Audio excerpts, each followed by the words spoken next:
Well, welcome back to the channel and welcome to a lovely Sunday in Wiltshire. I'm hoping my new mic setup will mean we're getting some better audio, but time will tell. So I think the last time you saw me on the Matchless was when it broke down, and I've done a lot of work since then. I've cleaned the carb, adjusted the rockers, cleaned the fuel tap, changed the corks in the fuel tap. Yeah, so I'll put some footage and some stills up now.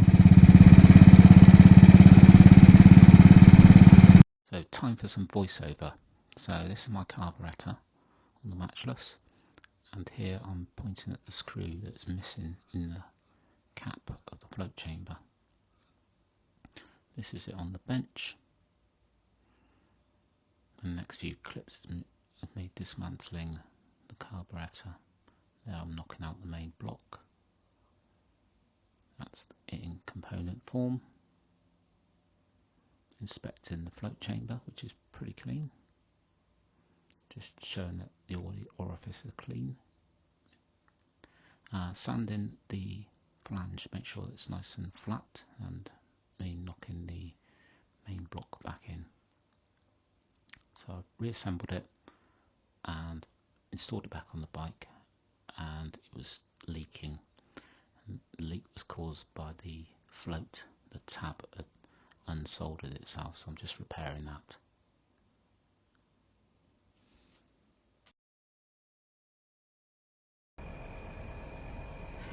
Welcome back. Now we're looking at this poor running issue with the Matchless. I've got the carburettor cleaned and it's back on the bike. Now I want to see if there's any debris, dirt, etc. in the tank. Now, obviously the tank's really old. It's visually, if you look inside it, it's not too bad, to be honest, but obviously there's a quartz filter on the taps for any big bits of debris, stop that from getting through. But I'm just going to drain some fuel off and see if there's any bits in it.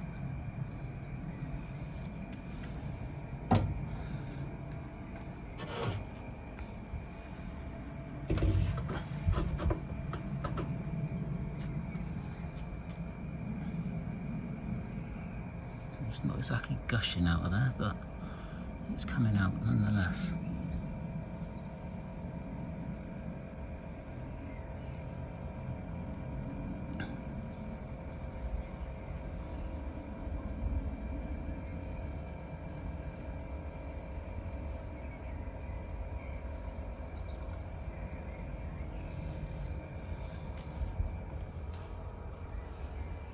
I'll bring you back when we've got a bit more petrol in the jug.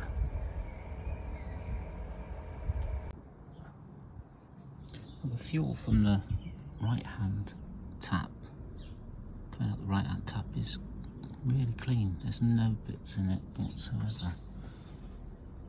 So that's a good thing. So we do the same on the left. As it's clean, I will just move the jug over.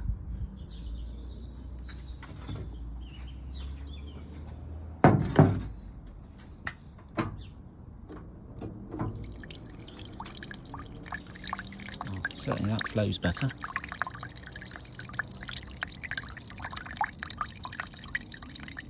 Right. Again, it's all clean. Now obviously I've got a problem with the corks on the right hand tap.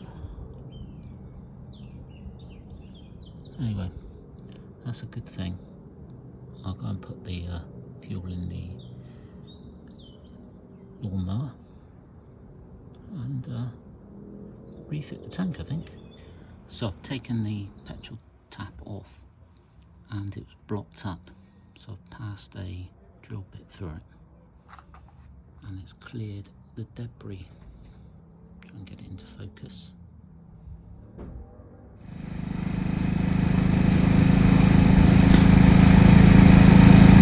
So for those who don't know what this bike is, it's a Matchless G3L. It's a 1947 350cc overhead valve. Now a lot of these were used in the war,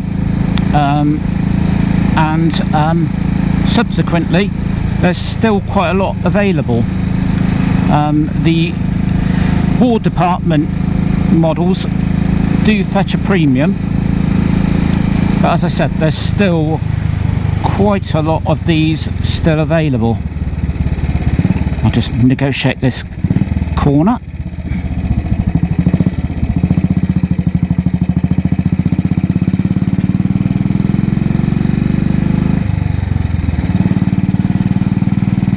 A good channel to go to on YouTube is Terry Jones. Now Terry Jones's channel has a lot of motorcycle content. He has a lot of vmcc content, but predominantly it's his Matchless G3L.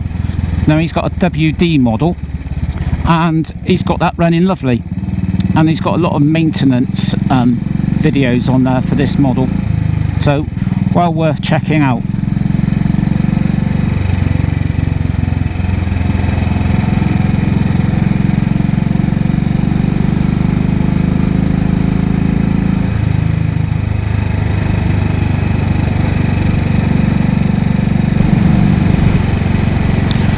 So those of you who are not really into vintage motorcycles, you probably wouldn't be aware that this has a right foot gear change, and it's also the reverse pattern as well, so it does take some getting used to.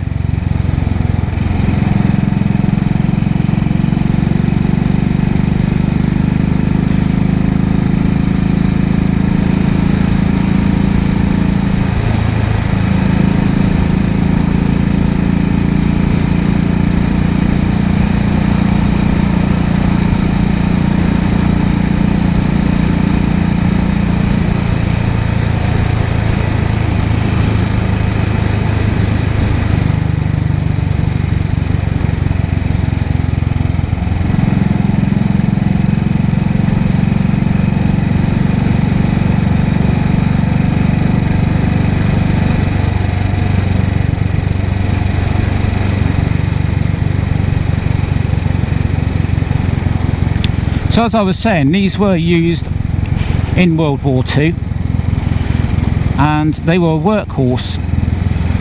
They were for the dispatch riders to deliver messages all over the country. So they had to be built pretty well to do that.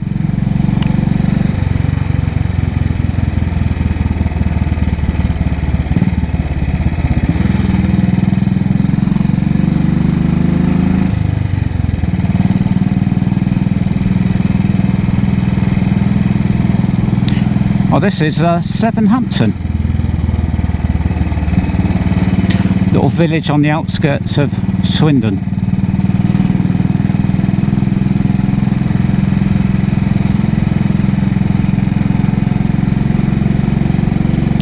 And over there's the church that Ian Fleming is buried in. I think that's Southampton's claim to fame.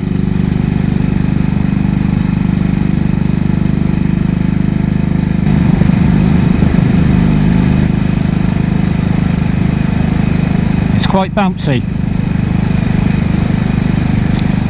Got a sprung saddle which does bounce you around on undulating roads.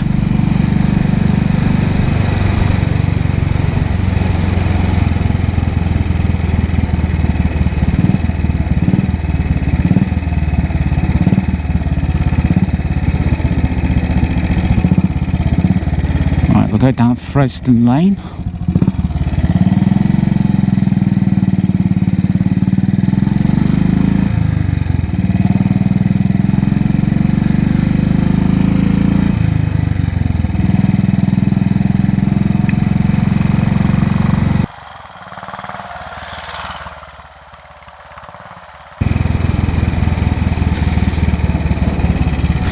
So I'm making my way to Coleshill. and to Blake's Cafe, which is the sister cafe to the one that you would see in all of Henry Cole's TV shows. They are famous for their cinnamon buns, but normally sold out this time of day.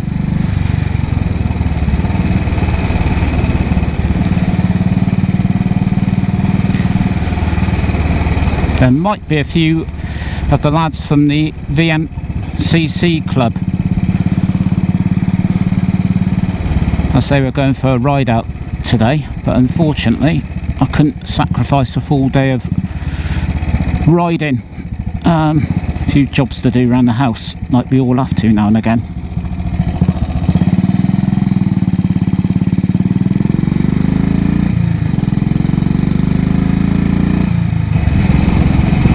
Oh, welcome to Oxfordshire, and welcome to Coleshill.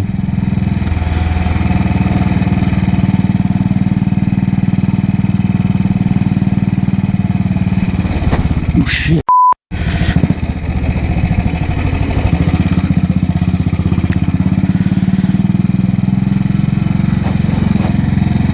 I've forgotten how bad this road is. When you've got rigid suspension, it's not the best.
So I hope you enjoyed the video. The ride went well, the bike performed well. Obviously cleaning the carb and doing the work I've done has had some positive effects. Unfortunately, the nipple's broken off the valve lifter, so little repair to do. But thanks for watching, and I'll catch you in the next one. Cheers.